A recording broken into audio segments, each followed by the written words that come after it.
Bring him back to the administration. Hi, this is Scott Ott with Bill Whittle now. And Bill, weird goings on in the system of justice with General Michael Flynn, the 24-day national security advisor in the Trump administration, who was dismissed after he confessed to lying to the FBI and lying to Vice President Pence. And so he left the administration. The Justice Department, however, this week has decided to not go forward with pressing charges against General Flynn. And there is talk now in the Trump administration of bringing him back. And let me just quote one of President Trump's chief pollsters, John McLaughlin, quoted in the Daily Beast, which I'm sure all of our viewers are reading on a daily basis. He says, quote, "Years ago, when Nelson Mandela came to America after years of political persecution, he was treated like a rock star by Americans. Now, after over 3 years of political persecution, General Flynn is our rock star. A big difference is that he was persecuted in America." Bill, first of all, and I don't want to get too far into the weeds on the particulars of this case because it really gets complicated. And frankly, we still don't know exactly what happened. But on general principle, what do you think of the idea of bringing Flynn back into the Trump administration? I love it. I saw Ben Shapiro tweeted, "Wouldn't it be great when Flynn is appointed, he may have said Attorney General or something, and then begins to investigate all the people who set him up." But yes, I'd love to see him come back as not just as justice in terms of the political sense and the optics of it, but especially for the personal considerations of a man who was, I think, extremely badly abused by a country he basically dedicated his entire life to serving. Now, Flynn initially entered a guilty plea and then has later rescinded that plea, claimed that his counsel at the time, his attorneys at the time, were botching the case. There has been new evidence put forth that there were members or agents in the FBI who were discussing the nature of an interview that they were to do with Mike Flynn about whether it was to get him to confess or to get him fired or exactly what the purpose of this was.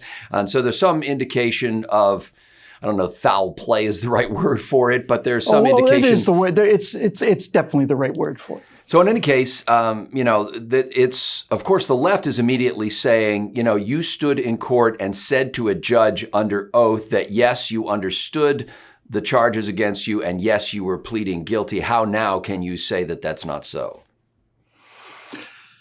Well, I don't know whether Flynn is denying what he said. I think what is becoming more clear every day is that the FBI, in collusion with the Department of Justice, would, if not the full awareness of Barack Obama personally, if not at his instigation, with Joe Biden present in the room, basically determined how they were going to lay out a perjury trap for General Flynn. And for those of you not familiar, a perjury trap is a series of questions that are constructed in such a way or take advantage of a contradiction in things that you may or may not have said to get you to say something under oath that then can be used against something else you might have said under oath, and therefore you're guilty of perjury and so on. But a perjury trap is exactly that. It is not an honest investigation of a person's beliefs or motives. It is an attempt to structure an interview in such a way as to leave the person with essentially no choice, unless you're keenly aware of what's going on, to end up committing perjury. And this is clearly, I think, the case. And so whether or not Flynn is retracting his statement, what I think you can say is, you did say you did it, didn't you? You did admit to this. By the way, this is the protocol of the Soviet Union. You signed a confession. You signed a confession right here. This is your signature, isn't it? Yes, this is my signature on the confession. And those little red flecks you see on the paper, that's my blood too. That was splayed onto this thing while I was being beaten and tortured. Now, I'm not saying Flynn was beaten and tortured, but I am saying that if this plays out the way it appears to be playing out on the basis of evidence, then it sounds to me that his guilty plea was the efforts of a guy who when I say simply couldn't believe what's going on, I'm not blaming him for being ignorant or even particularly naive. I just think he didn't realize, as many of us don't, and as I still don't continue to fully plumb the depths of how evil this opposition can be sometimes. I suspect he simply said, all right, look, there's a brand new president and I see what's going on here, so let's just get it over with, and I'm going to plead guilty to it. Now, and this particular so-called perjury trap was laid, my understanding is, around the Logan Act, which was an act that President John Adams signed into law in January of 1799. And the idea was that Flynn had been in contact with Sergei Kislyak, or I'm probably pronouncing his name wrong, the Soviet Union, before the Trump administration took office. And Bill, it just seems to me that if President Trump can call this guy back into the administration and put him in a position of immense responsibility, especially if it has anything to do with defense or foreign policy, there's nothing he can't do. But you make it sound like there's something immoral or illegal about him doing that. Is that well, that's what the left is making it sound like, yes. They're basically, it's interesting, Bill, because they are using the term over and over. It's funny because they're progressives, which means they're always looking for the latest advance and the move forward, and they don't look as much to history as they do to today's contemporary interpretations of events and laws and the Constitution. Now they're sticklers for constitutional. Now they're crying that this is unprecedented. Yeah, well, maybe it is unprecedented, but I think he should do it. And by the way, we have to remember when this happened in terms of where in the unending, ongoing series of ongoing coup d'etat that we've been watching for the last 3.5 years. Where did this event take place? And it turns out it took place at the very, very beginning. This was maybe even before the Trump-Russia allegations were in full bloom.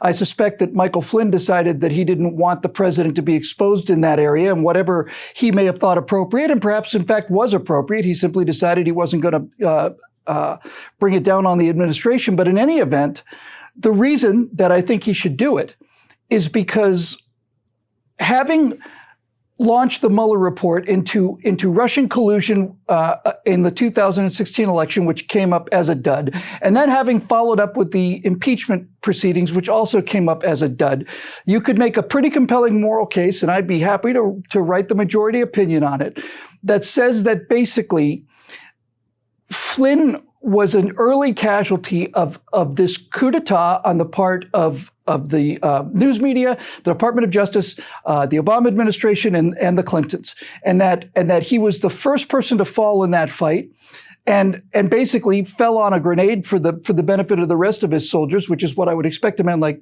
Flynn to do.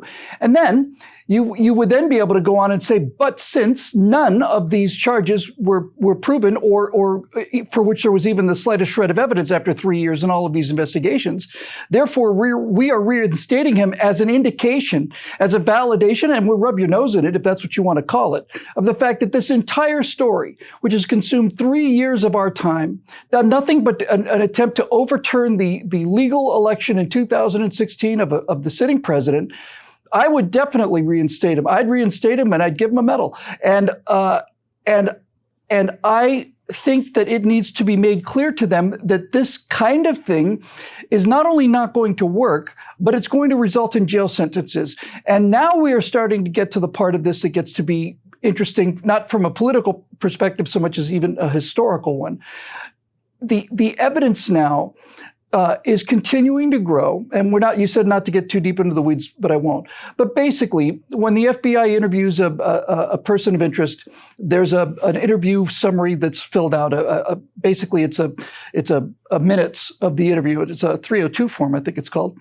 And it turns out that people had altered the 302 that was done with General Flynn and left some important exculpatory stuff out, which is unprecedented, which is the term that the progressives like to use. So you can look at this any number of ways you want to, but what the data and the evidence seems to indicate is that General Flynn is a patriot who served this country, who did nothing wrong really, who was perhaps incompetently advised by an attorney, but in any event, was the guy on the first wave going ashore in this battle, and basically was blindsided by what would become a 3-year-long hoax perpetrated on the American people by the news media and the Democratic Party.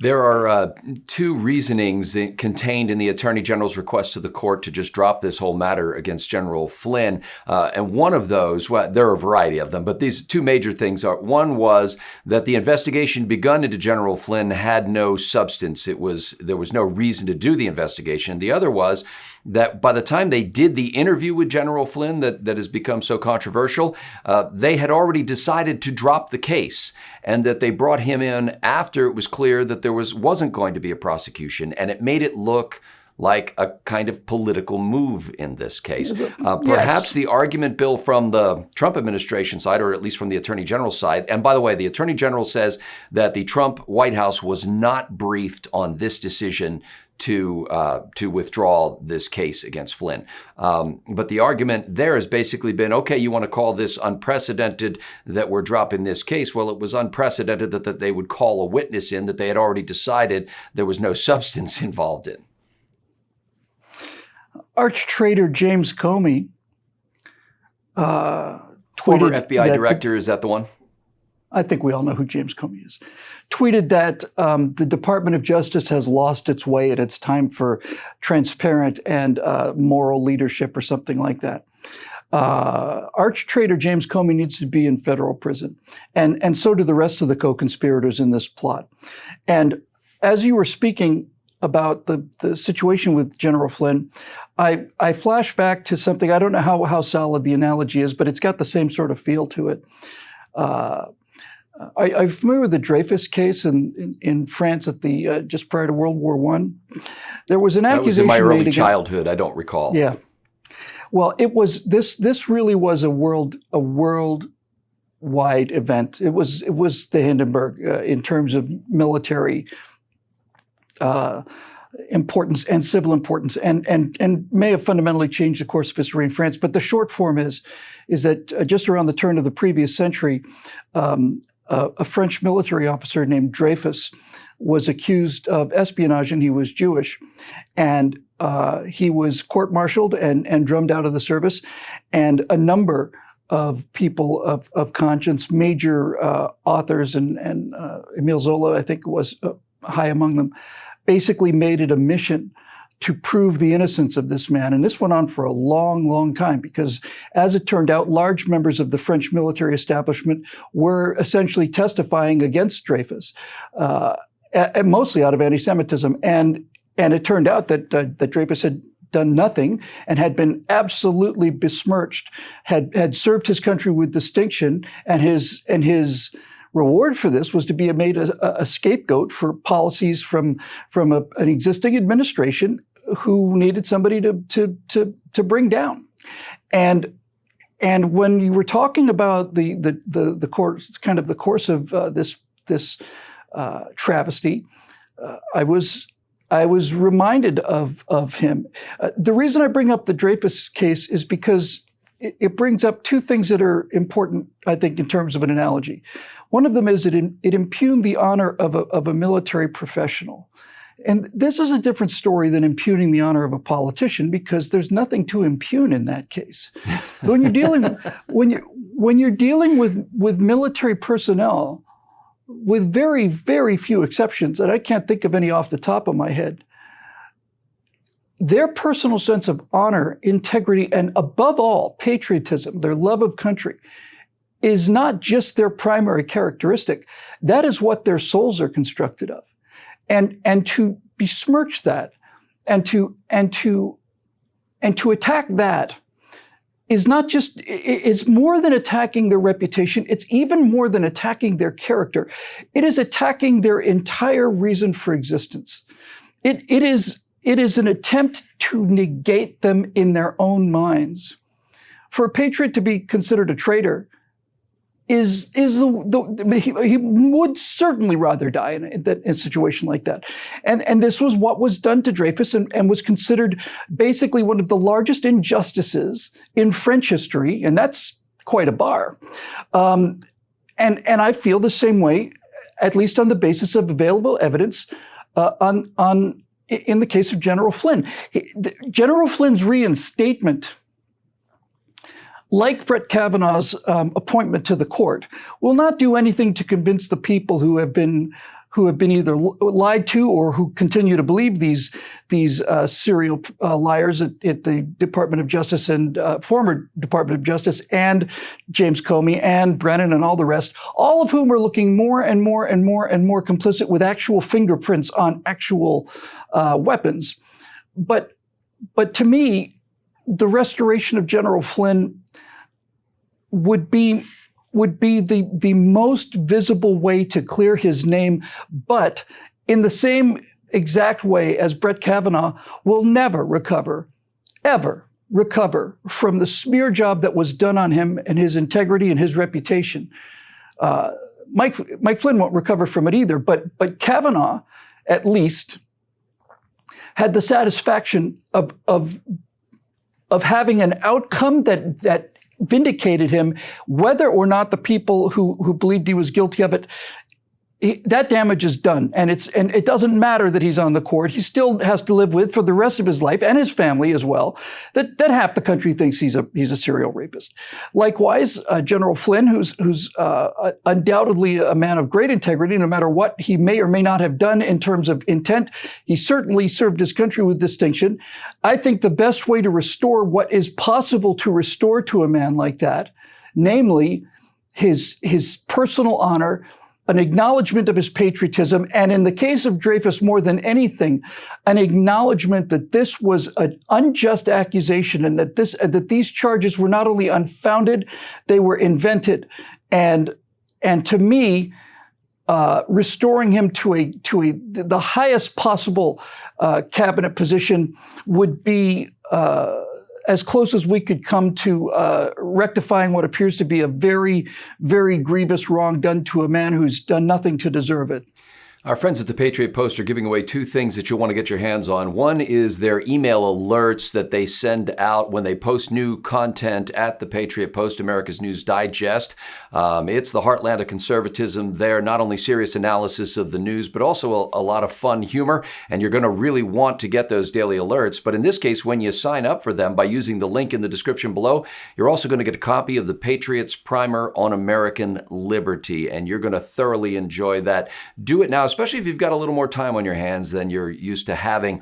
Take some time to refresh yourself on the foundations of liberty. They have helped to provide this program for you, but the stalwart members of BillWhittle.com are the engine of our production and distribution business here, and we are grateful to them. If you've not yet signed up, there is a growing band of people who think like you and who have the kind of honor and dignity that you treasure that you're going to want to get to know when you become a member at BillWhittle.com.